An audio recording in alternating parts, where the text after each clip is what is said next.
Merci. Alors, je ne vais pas commencer en délégitimant la parole, surtout sur le plan genré. C'est toujours un petit peu problématique de commencer de cette manière. Mais juste, quand j'ai reçu cette invitation, j'ai bien évidemment affirmé mon incompétence. Pas pour des raisons liées à une espèce d'incompétence crasse quant aux sujets qui sont prononcés, mais plutôt pour dire que je ne suis pas économiste, je ne travaille pas dans le champ des sciences sociales, je travaille dans cette autre discipline qu'est la philosophie, et sur des objets qui ne sont pas ceux que vous partagez ici. Par contre, j'ai accepté cette invitation, bon, évidemment par amitié, mais aussi pour des raisons, je dirais, citoyennes, puisque à travers pas mal de réflexions un peu compliquées, un peu tendues dans le champ de la philosophie actuellement et dans le champ politique, je suis amenée en tant que citoyenne, je dirais plus ou moins conscientisée, à m'intéresser aux questions des prédations minières, notamment en lien avec le pays qui est celui de mon père, à savoir la République démocratique du Congo. Et donc il y a trois raisons, là pour le coup plus solides, qui m'ont amenée à venir ici et qui vont orienter en fait les questions qui seront les miennes et qui reviennent sur certains points des interventions, certains que je n'ai pas compris pour des raisons politiques en fait, et sur lesquels j'aimerais avoir des éclaircissements. Alors, la première raison en fait de ma présence, elle est clairement idéologique. Veuillez excuser cette transparence. Alors, qu'est-ce que j'entends par idéologie ? C'est que je suis prise avec d'autres intellectuels dans le champ de la philosophie, à l'intérieur de ce mouvement de réflexion foisonnant, mais à la fois extrêmement décrié, repoussé, qu'on appelle les études décoloniales. Et il est vrai que dans le champ décolonial, les perspectives, il y a une récusation assez radicale d'une espèce de division du travail appliquée aveuglément au champ de la recherche. C'est-à-dire que commencer à travailler sur des réflexions liées aux dominations, sur des réflexions liées, je ne sais pas, à la construction des formes de discrimination dans le champ social, ne doivent pas laisser le chercheur indifférent et affectent immédiatement ses engagements, ses manières de vivre, ses manières de se rapporter à autrui. Donc il n'y a plus vraiment de distinction. Le champ décolonial est une trahison d'éclair assumée. Il n'y a plus de distinction finalement entre l'objet de la recherche et les pratiques politiques qui sont induites par les objets sur lesquels on travaille. Ensuite, d'une manière, en évoluant dans ces milieux, en partageant certains présupposés et en récusant d'autres, bien évidemment, j'ai été amenée à participer à beaucoup de mouvements dans les jeunesses africaines et afrodescendantes, centrés autour de l'expression qui est désormais énormément utilisée de renaissance africaine. Alors il est vrai que Thabo Mbeki a donné une interprétation développementiste à cette notion, mais dans les mouvements actuels, l'idée de renaissance africaine n'a pas du tout le sens développementiste qu'on retrouve dans les politiques de Thabo Mbeki. Elle renvoie pas non plus à sa dimension théologique, telle qu'on la retrouve chez un théologien congolais important qui est Kamana, qui définit la renaissance africaine comme la nécessité d'une résurrection en langage chrétien, mais elle reprend deux axes de pensée. Un axe de pensée diopien, où on a une relecture assez radicale et forte de toute la pensée de Cheikh Anta Diop autour d'une réémergence d'un idéal puissant, profond, contestant les institutions qu'est l'idéal du panafricanisme. Et d'un autre côté, cette renaissance africaine est pensée en termes, je dirais, plus culturels, avec tous les problèmes que ces notions posent, qu'on va retrouver dans le champ des disciplines ou des pratiques dites afrocentriques, des pratiques radicales qui pense à une forme de renaissance africaine dans une contestation assez puissante, assez parfois dure et close de tout ce qui vient de l'Occident. Et il me semble que certains mouvements populaires du franc CFA et les certaines formes qu'ils ont pu prendre, par exemple au Sénégal, je pense que c'était en 2016, ouais, étaient héritiers en fait de ces orientations afrocentriques qu'on va retrouver dans le champ idéologique défendu par des auteurs comme Amama Zama ou Molefi Kete Santé.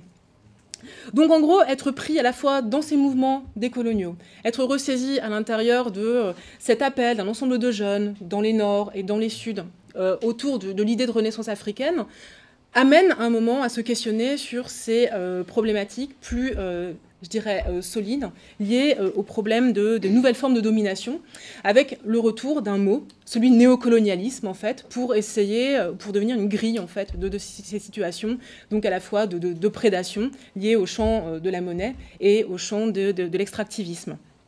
La deuxième option qui m'intéressait en lisant justement les travaux de Michel de Clairoli, de Boris Samuel et de Kako Mpupko, c'était vraiment de voir comment les renouveaux, comment s'organisait finalement un renouveau de des analyses des pensées économiques néolibérales.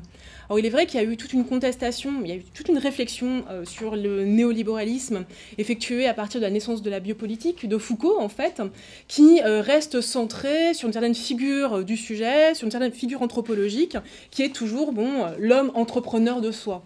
Et à travers les travaux que j'ai pu lire et qui sont les vôtres, il est vrai que toutes les réflexions, en fait, mettent en avant des formes de mutation de ce néolibéralisme où la relation d'échange n'est plus fondée sur le principe de l'entreprise, mais est fondée strictement sur le binôme et la dualité débiteur et créancier, en fait, et se structure autour de toute une économie de la dette.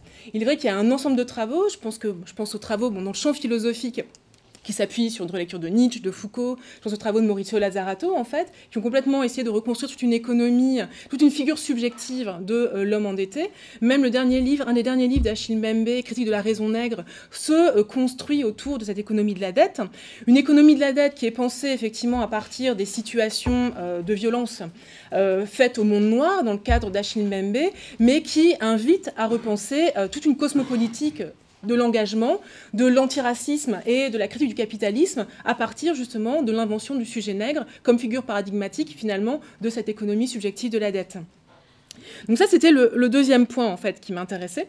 Et le troisième point aussi qui revient beaucoup à la fois dans les articles que j'ai pu lire et également dans les positionnements qui ont été les vôtres durant ces prises de parole, ce sont des réflexions de type épistémologique. Et puis là en fait rejoignent les orientations décoloniales. Je ne dis pas qu'il y a un inconscient décolonial parmi vous, je ne le crois pas, mais en tout cas qui rejoignent un ensemble de réflexions qui sont assez intéressantes et qui, même si elles sont, comment dirais-je, elles déploient des orientations de recherche qui ne sont pas nécessairement partagées sur le plan politique, qui méritent un ensemble de réflexions de type épistémologique.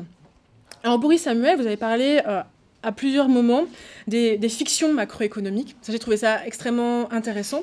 Et il est vrai que dans ce champ, il y a une fiction macroéconomique qui est assez puissante actuellement et qui permet en tout cas d'effacer et de falsifier les mouvements populaires contre le franc CFA, les problématiques liées justement à la prédation et à, comment dirais-je, au déplacement forcé des populations. C'est la fiction macroéconomique de la croissance. Et la fiction aussi qui défend peut-être l'idée d'une Afrique qui gagne. Et donc juste dans mes premières questions, en fait, c'est très massif, j'en suis désolée, mais ça m'intéresse de manière totale. Quel jeu, comment vous voyez justement dans ces dispositifs de prédation cette fiction macroéconomique de la croissance en fait? Par quels acteurs cette fiction est-elle mobilisée? Comment finalement permet-elle de maintenir et de consolider des formes de violence, de domination en fait, qui tuent en fait dans l'œuf toutes les formes de mouvements populaires. On en trouve au Niger, un peu partout sur le continent. Je pense à la Lucha et à des membres un des fondateurs d'ailleurs de la Lucha qui a été retrouvé mort hier, je crois, dans un incendie, etc. Tout à fait. Donc je me disais, on a un effacement total d'un ensemble de luttes populaires qui s'organisent très puissamment sur le continent. Et comment fonctionnent en fait ces fictions macroéconomiques de la croissance dans ce réseau de domination? Plus largement, en fait, comment vous pensez à l'intérieur du champ, je sais pas, du champ de l'économie, du champ de la science, des sciences économiques, ces nouveaux brouillages catégoriques et cette manière, je crois que c'est dans un article de Michel Leclerc-Olive, je lisais, nos esprits sont colonisés. Donc il y a toute une tradition effectivement de réflexion sur la décolonisation des esprits. Et comment vous remobilisez en fait ces concepts? Qu'est-ce que ça voudrait dire ici décoloniser ces concepts? Et on voit bien qu'à partir du moment où on engage une réflexion sur cette décolonisation-là, on est dans pleine trahison d'éclair. C'est-à-dire que si on décolonise les catégories, c'est pour qu'elles aient des effets sociaux. Et comment vous pensez justement, là, à ce titre, votre travail de chercheur et les effets sociaux de votre travail de chercheur, comment vous implique-t-il, vous engage-t-il finalement dans ces recherches, puisqu'il s'agit finalement de brouiller des langages de la domination. Et s'il s'agit de les brouiller, de les démonter, c'est pour qu'il y ait un ensemble d'effets émancipateurs à ces pratiques de brouillage. Ensuite, j'avais une question, et c'était un étonnement, en fait. Elle concerne tout d'abord la question de le travail qu'on peut effectuer à différentes échelles, locales, régionales et peut-être internationales. Et en écoutant ce que vous disiez, d'une manière là aussi peut-être un peu très générale, il faudra m'en excuser, mais toute cette économie de la dette, elle invite effectivement à repenser le statut des anciennes nations colonisées du continent, mais aussi on pense toujours finalement à cette forme de colonisation interne qu'a pu vivre la Grèce, que vit encore la Grèce aujourd'hui dans le monde européen. Et je voulais savoir en fait dans quelle mesure les crises du début du XXIe siècle, la manière dont elles ont affecté aussi les Nords, jouent dans votre manière parfois d'analyser en fait un ensemble d'indicateurs, ces nouvelles formes du néolibéralisme, ces nouvelles formes en fait comment dirais-je, d'extraction des terres, de privatisation en fait des espaces nationaux et publics. Et est-ce qu'il y avait une dimension comparative dans certains de vos travaux? Et je voulais revenir en fait, Bruno Terray, sur votre réflexion sur le Chili. Alors, par défaut technique, je n'ai pas tout saisi, mais par contre, j'ai eu un problème avec le statut qu'avait le Chili dans votre exposé. Je ne vois pas comment on peut faire du Chili un modèle. Parce que certes, on peut, effectivement, il y a un outil technique dont vous parlez, à partir de la question des modèles de pluralité monétaire, mais on a affaire à un outil technique qui peut être intéressant, là on est sur le plan politique, s'il sert les populations. Or, il me semble justement que le Chili, dans le champ de la pensée économique, ou même si on analyse politiquement, c'est quand même un des pays qui est l'expression paradigmatique d'un néolibéralisme sauvage, où justement l'État ne possède plus aucune terre, l'État n'est plus souverain sur son propre pays, les terres sont découpées et appartiennent à des entreprises. Donc je ne vois pas comment on peut penser un modèle monétaire comme étant précisément un modèle, sans envisager finalement les orientations politiques qui le soutiennent. Et donc j'aimerais plus vous questionner sur la tension entre justement modèle, outils techniques et orientation politique, qui me paraissait être un des problèmes, il me semble, dans ce que j'ai cru comprendre, ou pu comprendre en tout cas, de votre exposé. Et enfin, Kako Numpuko, j'avais une question en fait sur le statut de... Vous avez employé l'idée de zone d'incertitude, qui était à la fois une zone, je sais pas, une zone grise, je ne sais pas, en fait, faite à la fois d'opportunités et faite de menaces. Et il est vrai que l'incertitude ici m'apparaît plus menaçante, parce que quand on regarde, par exemple, je ne sais pas, la situation économique d'un pays comme la République démocratique du Congo, cette zone d'incertitude, pour moi, elle tient au fait, à la multiplication des acteurs, en fait, à la porosité entre les différents acteurs qui sont présents pour procéder aux formes d'exploitation et de violence qui sont présentes dans le pays. Anciens dirigeants ou anciens dignitaires de l'armée qui deviennent ensuite qui sont ensuite à la tête de groupes mafieux, qui vont exploiter les populations locales, qui vont ensuite avoir des liens avec un ensemble de firmes, où on voit aussi que les États, il y a des porosités entre les chefs d'État par moment, et aussi toutes ces formes finalement d'exploitation et de violence faites sur les populations. Et je voulais savoir en fait dans quelle mesure, que dit cette zone d'incertitude en fait? Est-ce qu'elle est déjà une lecture de ces situations de violence? Est-ce qu'elle est finalement l'exemplification de ce devenir nègre du monde? On parlait d'Achille Mbembe au sens où elle est complètement achevée. Ou qu'est-ce qu'elle prend effectivement en compte? Donc si vous pouviez revenir juste sur ce concept.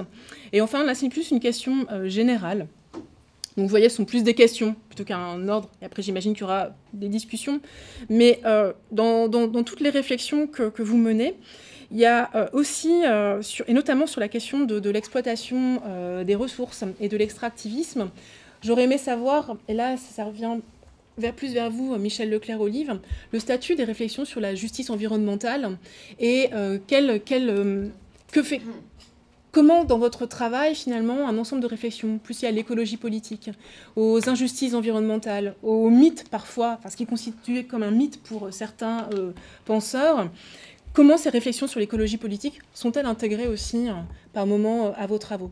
Donc c'est un ensemble de réflexions assez générales qui manifestent, évidemment, le fait que je ne suis pas extrêmement pointue et précise sur vos champs de recherche, mais qui manifeste en tout cas un intérêt réel sur le plan politique pour tous les travaux que vous menez.